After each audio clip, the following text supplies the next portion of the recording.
Hi there, it's Tony, and I have stage 3 rectal cancer. I hope you're doing at least half as good as I am today.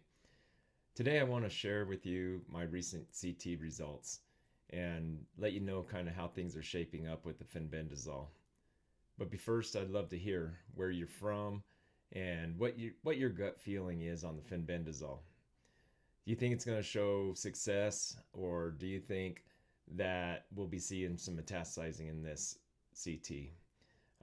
Just drop me a comment below, and then we'll get started with these results here in just a few minutes. But first, I wanted to talk a little bit about the last video that I posted. I got lots of support, but I also got a lot of doubts. I know this is an unconventional treatment, and I get it. It's not your everyday remedy, and it's not for everyone. But hey, I'm thinking outside the box because I'm faced with a major life-changing surgery. Not really afraid of the surgery, just, if I can avoid it, why not? And it's not like this has never worked before. To save you a little bit of time, I left the protocol down in the description. That way, if you want to go look and see exactly what I'm doing, you can see that down there. One thing in addition to what I've been doing and I've been working on right now is that I've reduced my sugar intake to about 2 to 3 grams a day. And 20 or less carbohydrates. It's not really that easy to do. I'm missing a lot of food, and I'm not regretting it because I know this can actually help with fighting cancer.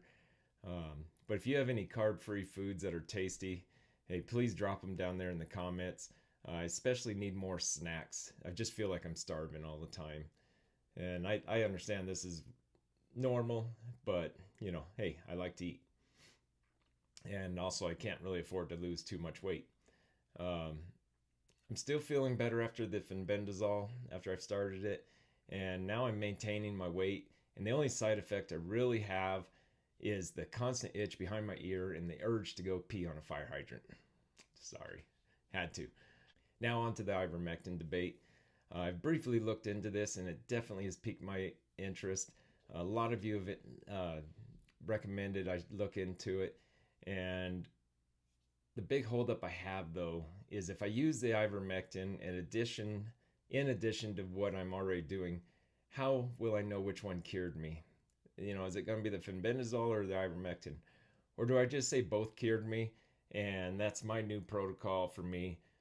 I really haven't looked into it, but, I've already tweaked the protocols and, with my CBG. So who knows? What's your take on this? Should I give it a shot? Or should I just stick with what I've been doing? I definitely value your opinion, so please just let me know your thoughts down below. Before I tell you the results, let's first talk about the tumor. When I asked my surgeon if it's going to show up on the CAT scan, she told me most likely it will not because of the size of it. It's just too small to show up. So of course I thought, so if it doesn't show up, we're good, right? So here's the results. Luckily, I have an inside connection because nobody has called me about these results. If it wasn't for my connection, I'd still be stressing 2 weeks later and not know what is going on.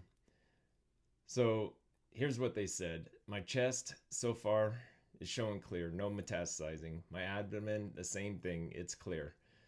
And then down in my pelvic area, so I had the 3 CTs, or the 3 parts of my body CT'd, and the rectum is showing no sign right now of a tumor.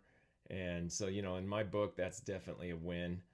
March 4th, I do have an MRI and another flex sig down in the valley.